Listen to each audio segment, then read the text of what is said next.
Hello and welcome to the Retirement and Money Show. So did you know that there's £31 billion sitting in lost pension pots across the UK right now?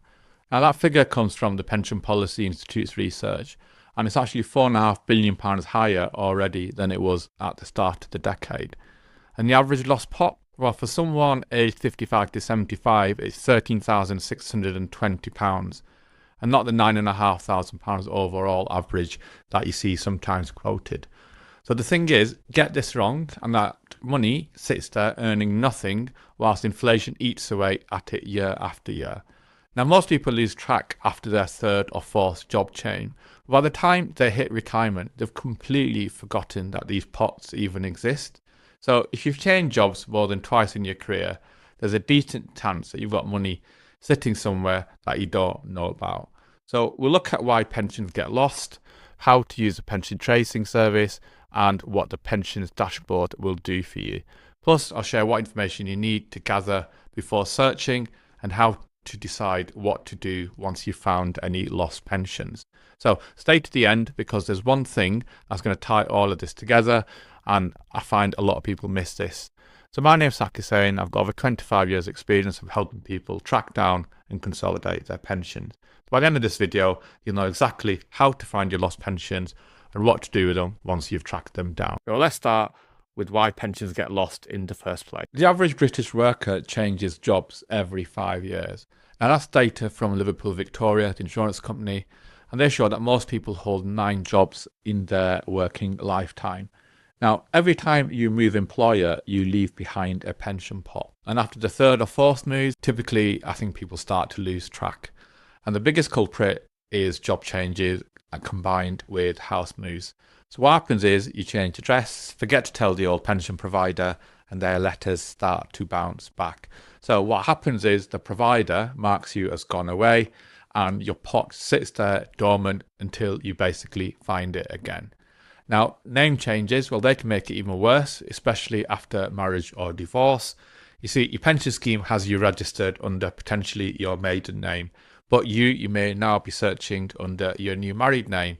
And what happens is that the systems just can't match you up. Time erases memory too. So a scheme from 20 years ago just disappears from your mind completely.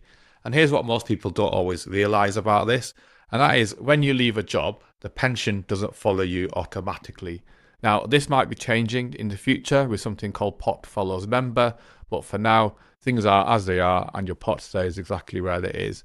So it stays with an employer scheme until you actively decide to move it. Now, most people assume it's all in one place because they see their current pot growing, but those old ones could be scattered across different providers. And from what I've seen working with people in the past, the pattern is always the same.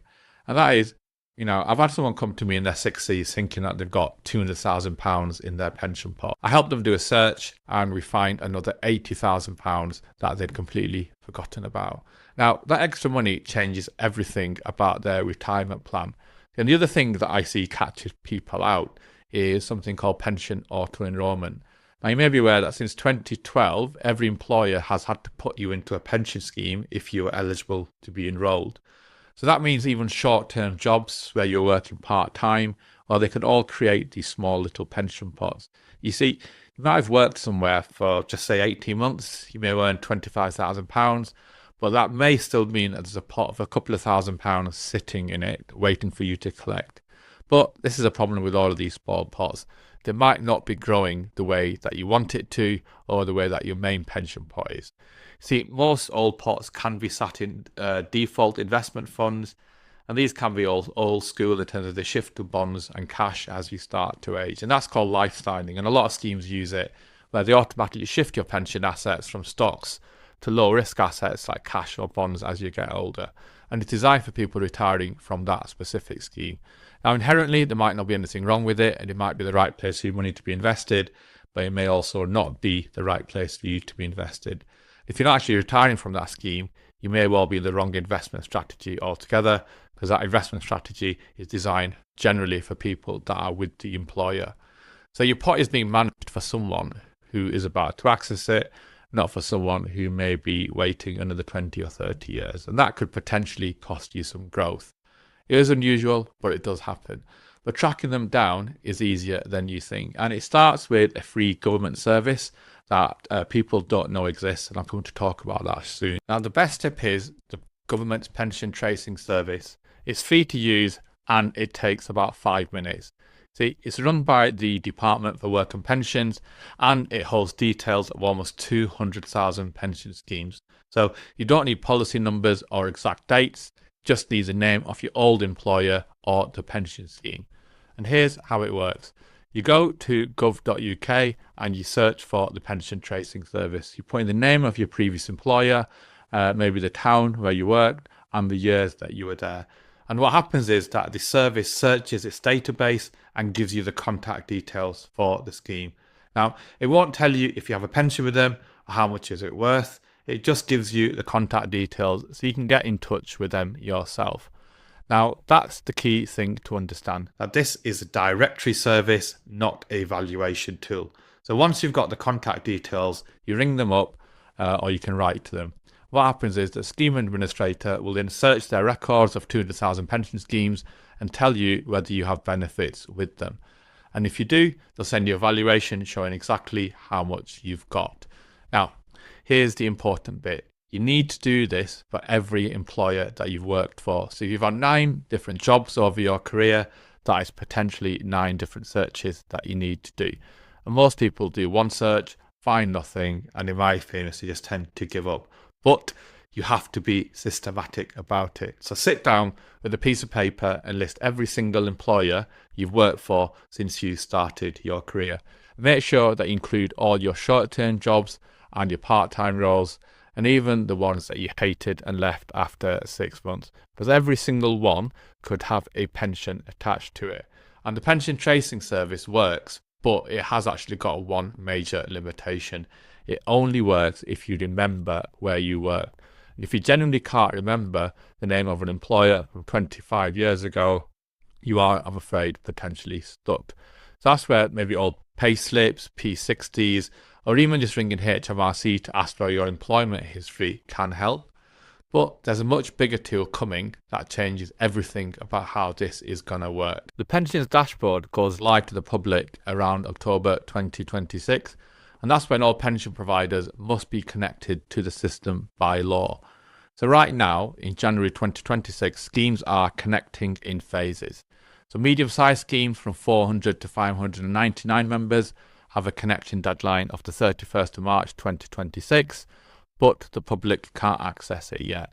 And here's how it will work once it launches. So basically what happens is that you log into a government website using your national insurance number. And using that information, the system searches every connected pension scheme in the UK using your identity details. So hopefully within minutes, what you will see is a list of all your pensions in one place, including your state pension. Now for me, this is an absolute game changer because you don't need to remember where you worked. If it all works fine, the system should find your pensions for you and it should all be done automatically. And it's using what the industry calls identity matching. And what that means is it matches your name, your date of birth and national insurance number against every scheme's records. But here's what most people don't really know about pensions dashboard and their identity matching. And that is the matching relies on your name, your date of birth and address history being accurate in the scheme's record. If you change the name and don't update your scheme, the match is going to fail, I'm afraid. And if your address is out of date, that might fail as well. This is why you need to act now before October 2026. And if you update your details within your old schemes, now using the pension tracing service, you'll be ready for when the dashboard launches. But if you wait until 2027, when everyone's trying to use it at once, you might find that there are delays and you may find there are some mismatches just because of pressure on the system. Now, the dashboard won't give you advice about what to do with your pensions. It is there purely as an information tool, helping to give you information. So you'll see what you've got, where it is, but the decision about whether to consolidate them or leave them alone is yours to make. So think of it like this.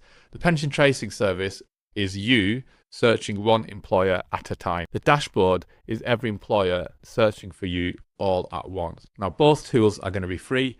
Both are government run. and both are there to help you find your money. Now, here's some preparation that's going to make the whole searching process much easier for you. Before you search, gather as much information as you can. See, the more details you have, the easier it is going to be to find your old pensions. So start with a list of every employer that you've worked for going back to your very first job, and write down the company name, the town or city where you work, and roughly what years you were there. Even if you only remember around, say, 1998 to 2000, that is enough to start with. Make sure you look for any company mergers or takeovers that you may remember, because pension schemes often move when companies merge. The next thing to do is to hunt through your paperwork, look at your old P60s, look at your pay slips, or any letters from pension providers. These are all going to be gold dust, because they'll have scheme names, policy numbers, and contact details that are going to make searching much faster. And if you've moved house multiple times, check whether you've got any boxes of old documents in the loft or in the garage. Now, your national insurance number is going to be essential, because that is what the pensions dashboard will use to match your records. Make sure you know it and have it written down somewhere safe. And if you've lost it, you can find, again, looking at old pay slips, P60s, or even by contacting HMRC. And if you've changed your name, you need to know what name you were using when you worked at each employer, because the pension scheme will have you registered under the name that you used at the time. And if you search under your current name and it doesn't match their records, unfortunately, the likelihood is that they're not going to be able to find you. So for the pensions tracing service, the more specific you can be, the better it's going to be. If you work for a large company with multiple pension schemes, knowing which division or location you're in is going to help to narrow it down. So for example, if you work for a bank, was it in a retail division, was it in the investment decision, or was it even in head office? Because once you've got all this information together, the actual searching process itself is relatively straightforward. But finding your pensions is only half the job. You then need to decide what to do with them. Once you've tracked down your old pensions, in my view, you've really got three options to look at. And that is to leave them where they are, consolidate them into one pot, or access them if you're over 55. Now, there's no automatic right answer. It really does depend on your own personal situation. So leaving them where they are makes sense if the schemes are good quality. Certainly, for example, if they are defined benefit or final salary schemes, these are pensions that pay guaranteed inflation-linked income for life, and these are based on your salary. So where you get a guaranteed income for life, you should almost always just leave these alone, because transferring out of defined benefit scheme is usually a terrible idea unless you've got some very specific circumstances to do so. And that's because final salary schemes are absolute gold. You don't give up on these lightly. Now, for defined contribution pots, the ones where you've got a cash pot that you invest, it does get a little bit more complicated. That's because you need to look at the fees that you're paying and what the money is invested in. So for example, if you're paying more than 0.75% a year in charges, or paying up to 0.75, which is the auto-enrollment limit, and that fund is also underperforming, that is eating into your retirement. That means consolidating might make sense if you've got multiple small pots scattered everywhere, not performing very well with high charges. So bringing them together means one set of fees, one investment strategy, basically much easier for you to keep track of. But you do need to check you're not losing any valuable guarantees by moving. And that is because some old pensions actually have guaranteed annuity rates built in. And that's basically a promise that the insurance company will pay you a higher than average pension income for life. When I say higher than average, I mean relative to where annuity rates currently are. So that means when you retire, you are promised a better income rate than you'd get on the open annuity market today. And if you transfer out, unfortunately, you're going to lose that guarantee. It is rare, but it happens, and it's worth thousands over your retirement.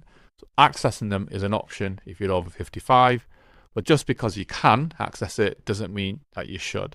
Because taking money out of your pension scheme early can trigger something called the money purchase annual allowance. So the MPAA, that's a rule that slashes your tax-free savings limit if you start drawing money from your pension and you want to then start paying back into your pension. Basically, the maximum you can then pay into a pension is going to be £10,000 a year. That is if you start to draw an income from your current pension.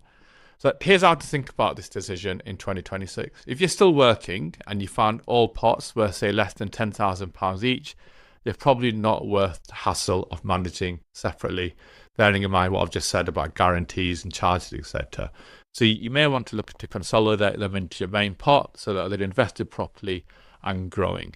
And if you've got larger pots, let's just say maybe £30,000 or more, I'll certainly recommend that you get advice before you decide to move them on your own.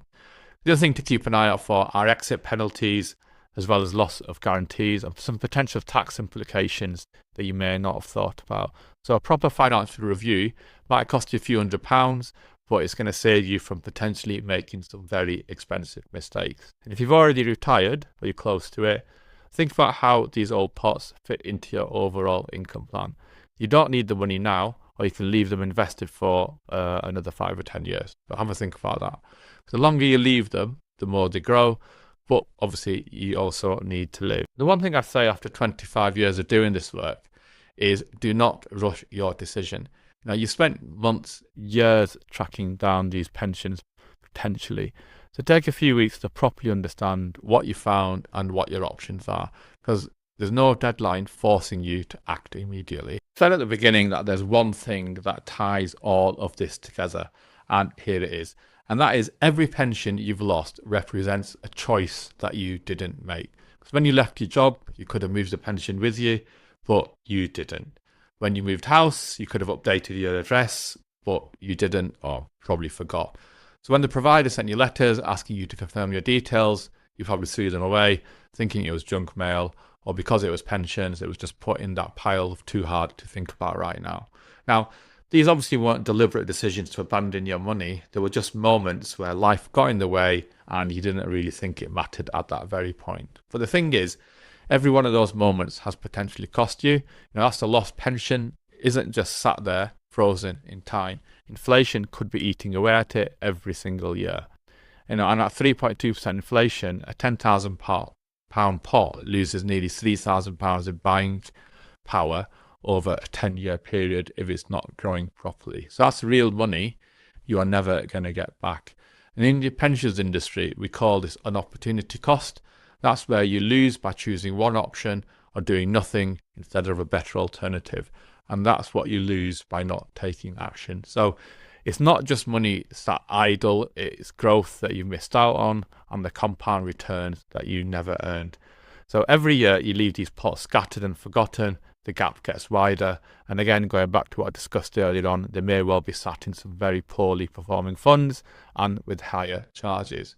So here's what I want you to do this week. The first thing is block out 2 hours, not 20 minutes, 2 full hours, and sit down with a notepad and write out every single employer that you've worked for from your very first Saturday job to your current goal, through your current role. And go through that list and use the pension tracing service to search for every single one. Remember, don't skip the ones you only worked for 6 months. Don't skip the ones where you think the pension was tiny. Search for all of them. If you've got 9 jobs on that list, then make sure you do 9 searches. Now, I get it's going to be boring, and yes, it is going to take time. But the flip side is that you are potentially uncovering tens of thousands of pounds that you've completely forgotten about.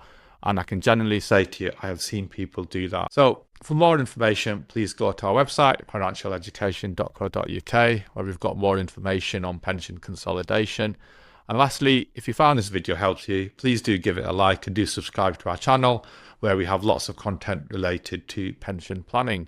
Finally, good luck and goodbye.